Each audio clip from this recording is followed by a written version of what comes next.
Welcome to Hood Champion Boxing and Sports. In boxing, you find a way to win or you find a way to lose. Please leave a donation for that fried rice and chicken wings. Like and subscribe. Follow me on Twitter and Instagram.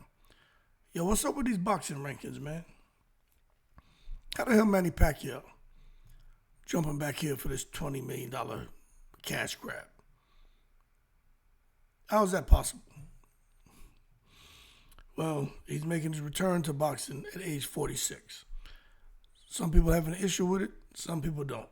To me, I'm like, hey, that's what he wants to do. Let him do it. But he's jumping straight into a fight with the WBC champion at 147 pounds, Mario Barrios. Now, for those of y'all who don't know, it's been firmed up that they're supposed to be scrapping on July 19th in Las Vegas. So you know there's going to be a whole lot of people there. The gate, everything is going to probably just set records. It's going to be a huge deal because Pacquiao's back. I expect the pay-per-view numbers will be great too. But the thing is this, right? His comeback is allowed due to a WBC rule that allows a retired former champion to request a title fight upon returning to the sport. You know the WBC, man, they always find a way to win. And at the end of the day, Mauricio Sulaiman has all the discretion in the world to either ease up the explicit rules that they have, or he can soften them. But the bottom line is, Pacquiao's allowed to return to the sport of boxing just due to that WBC rule that allows it, okay? Now, Pacquiao last fought in August of 2021 against Ugas. Now, Ugas beat him by decision, unanimous decision. But let me tell you something. When Manny Pacquiao fought Ugas, and he went home to his wife, Jinky, Pacquiao couldn't even open his eyes. She was feeding that man porridge or some shit. Pacquiao was messed up, man. He got his ass beat in that fight. Since Pacquiao's retired, we saw him go out there and have an exhibition bout with that Japanese fighter who Ryan was going to fight. That young guy was much bigger than Pacquiao, but he was putting the bing bings on Pacquiao. Pacquiao looked sloppy. He didn't look sharp. He just looked like a shell of what he once was. Like the athleticism and speed that allowed him to get away with so many fundamental mistakes. You can't do that no more because the athleticism and speed is gone. Now, Pacquiao may have enough to get in there and beat a Charlie Zelenoff, right? But to think he's going to come and beat Barrios, I get it. Some people think Barrios is washed up. He's 1 foot in boxing, 1 foot out of boxing. Look, Barrios was a monster at 140. But the thing is, Barrios he can still get busy. I mean, I don't see how Pacquiao beats him. If Pacquiao comes back and he's got that dazzling speed that he once had and the quick twitch reflexes and all that, I gotta wonder what he did to regain that. Let me tell you something. Once that shit is gone, he don't come back. He ain't supposed to come back at 46 and look like you like 23. We're going to have to throw the bullshit flag and wonder what Pacquiao doing. Anyway, man, after he got the shit beat out of him by Ugas, he went out there running for president. The funny thing is, them Filipinos, man, they love Manny Pacquiao as a fighter. They love him for a humanitarian. But as far as a president, nah. The man can't even read. He's just now figuring out how to read. He doesn't know shit about politics. He can't take care of a country. Just because you have a good heart don't mean you need to be the president of a country. Okay? So they felt that Pacquiao was in the right space in the position that he held as a senator. But as far as a president, they're like, nah, he's not what the Philippines needs. And that's why he didn't win. Americans were shocked, but not, I wasn't. Because I have Filipino friends and we used to talk about it. Same way, it's funny, right? They didn't like when I picked against Pacquiao to lose in boxing matches.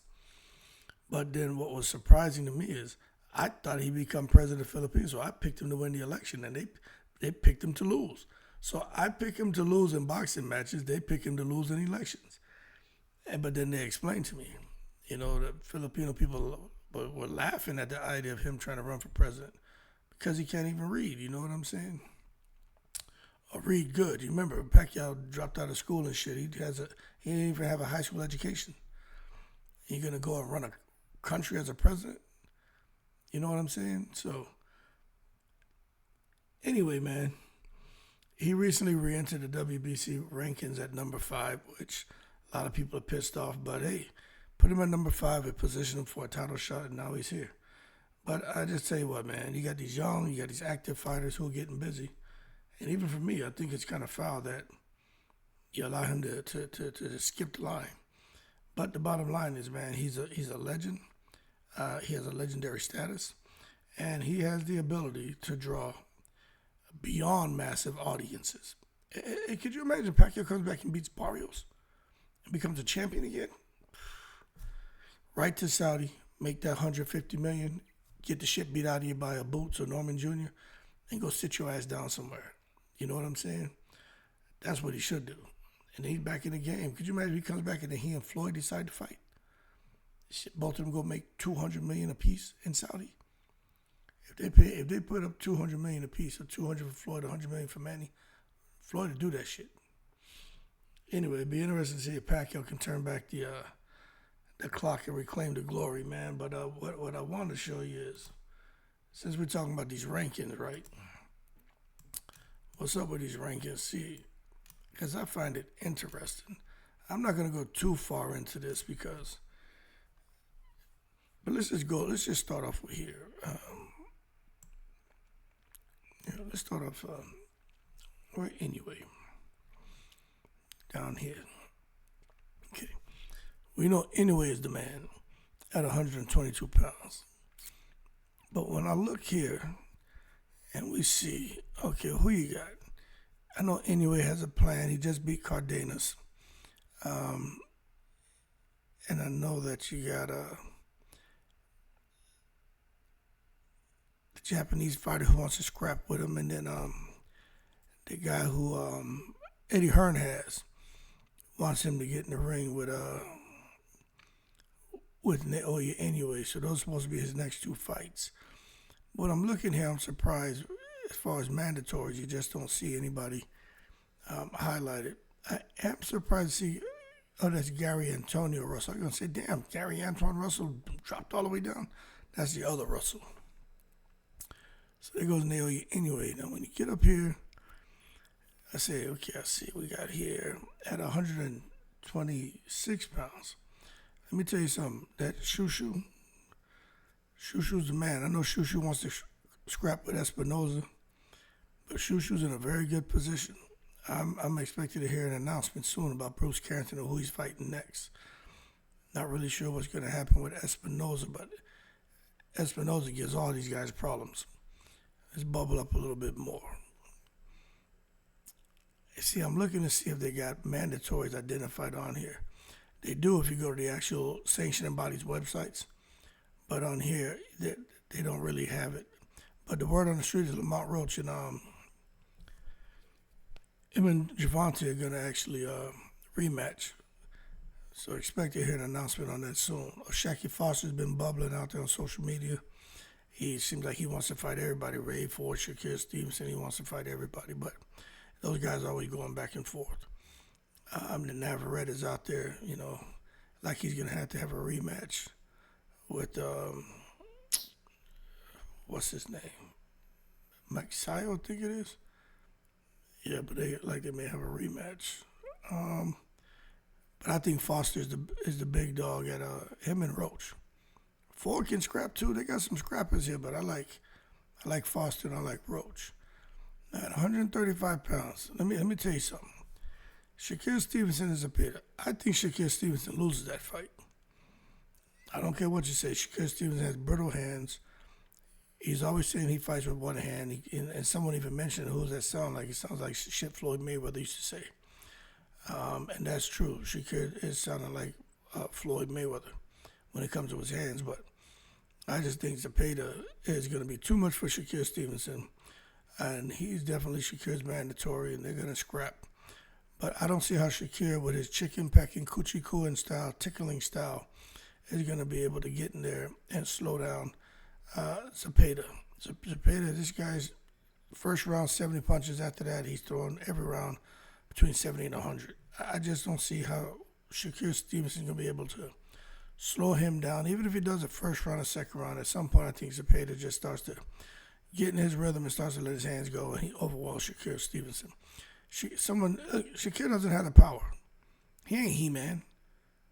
No power of Grayskull. I got the power of my ass. He don't have the power. So I could talk all day about Shakur and Zepeda. I am not rooting for Shakur. I want Zepeda to win. And the reason I want him to win is because I like Zepeda's story. I like his story. And I understand a lot of Spanish. I haven't seen many interviews with Zepeda. I don't think Zepeda is so disrespectful to everybody the way Shakur Stevenson is. So I think Shakur Stevenson needs and is going to get a humbling beatdown when he and Zepeda scrap. I know a lot of people disagree with that, but you know what? It's all y'all. That's cool. We're not supposed to agree on everything, but that's how I see it. It's what I expect, and that's what I'm hoping for.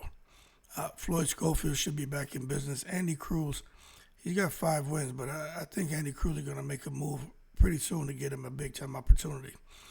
The funny thing is, people said Madrimov wasn't a good fighter, and he was a bum, and Crawford went and fought a bum. Then Madrimov fights Virgil Ortiz and gives him another tough fight. But just because you see these guys with these 5 records with 5 fights, 10 fights, 12 fights, you got to understand the amateur pedigree. And Andy Cruz is a special fighter. But I just think it's a matter of time before he gets his opportunity. And Murataya is right there on everybody's bumper. So the 135-pound division is very interesting, but I think Shakir's about to lose. 140, man, who knows what's going on with 140? Guys at 140 going up to 143, catch weights going to 147.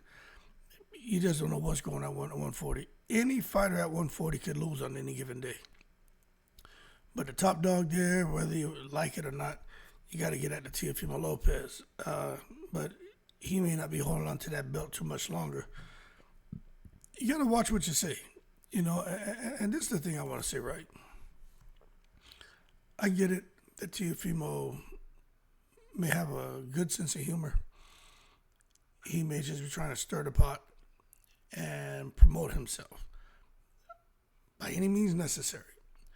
But whether you're saying the N-word or you're saying where the liquor at, where that liquor at, where that whatever you're doing, you keep talking, you've been talking about black fighters and this is a black sport and making it seem like that all of a sudden today that black athletes have an advantage over every other race of athlete.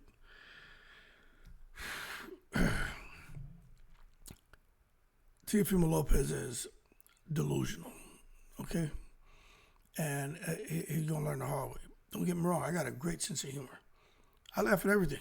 Jokes about sexual preference, race, religion, gender. I laugh at everything. You know what my favorite comedian was? It was fucking Andrew Dice Clay. So that just lets you know, ain't nothing off limits with me. But for Teofimo Lopez, this is the problem. It's like when I was in the military. When you're young,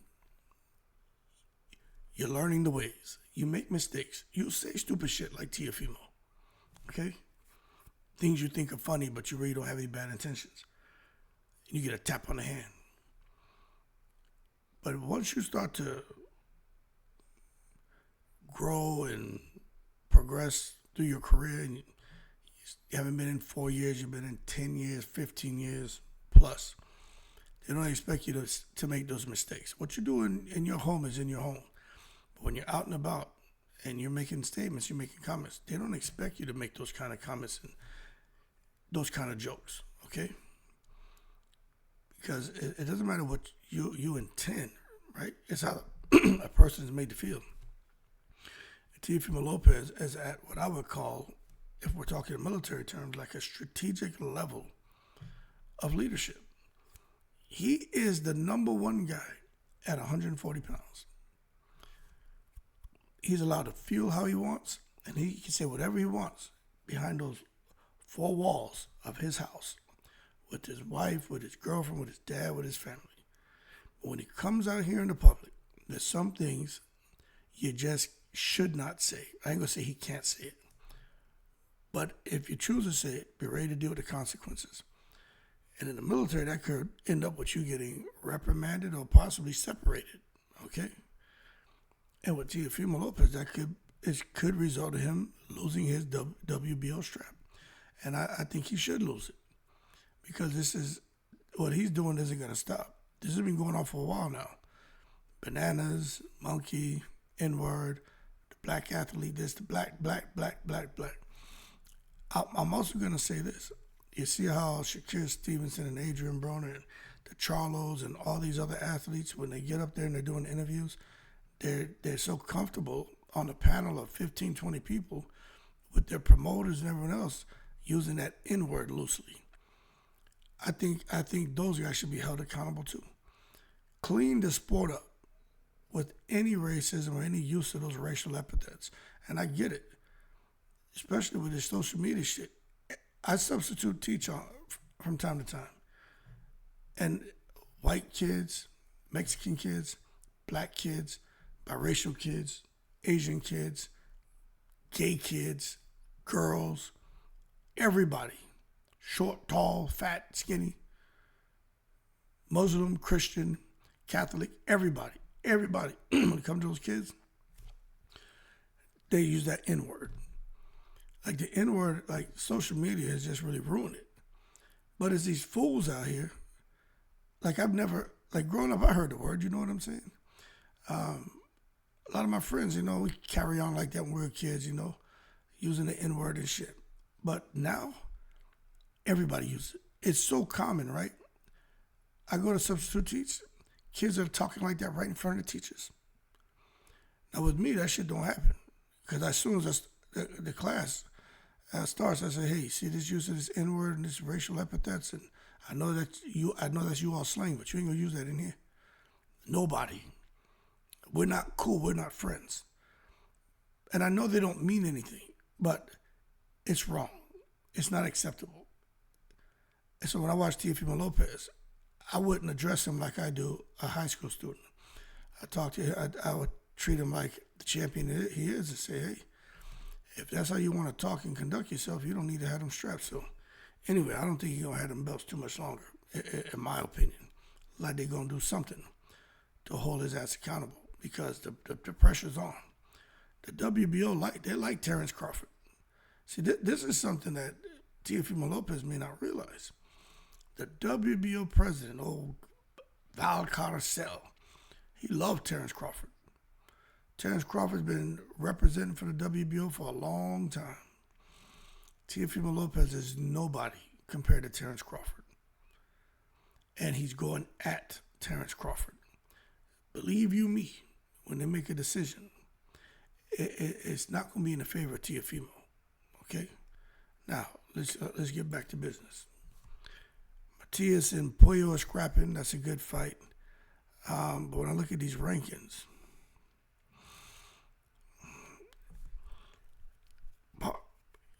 Power lost to Hitchens. I still don't see how they got hit. Like Power ranked above Matias in the WBC, and they got a mandatory over here. Alfredo Santiago Alvarez, 17-2, Dominican fighter, who's a mandatory to Teofimo. Man, it's crazy. We're gonna see what happens.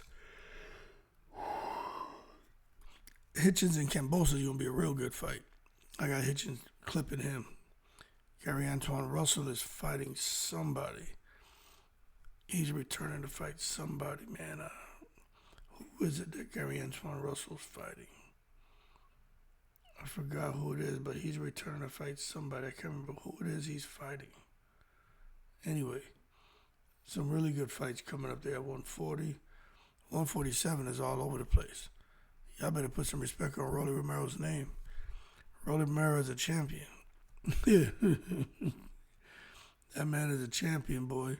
But they don't have him in the top 10, do they? Not at all, which I think is hilarious. But anyway, Manny Pacquiao is ranked number 5 in the WBC. It's not updated on here. But Pacquiao and Barrios, That's the fight they're looking to make.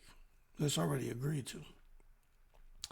And when you look across these other sanctioning bodies, no mandatories are popping up. But I wonder what's going to happen with Rolly Romero. Because Giasov is boots mandatory, right? But I see the mandatory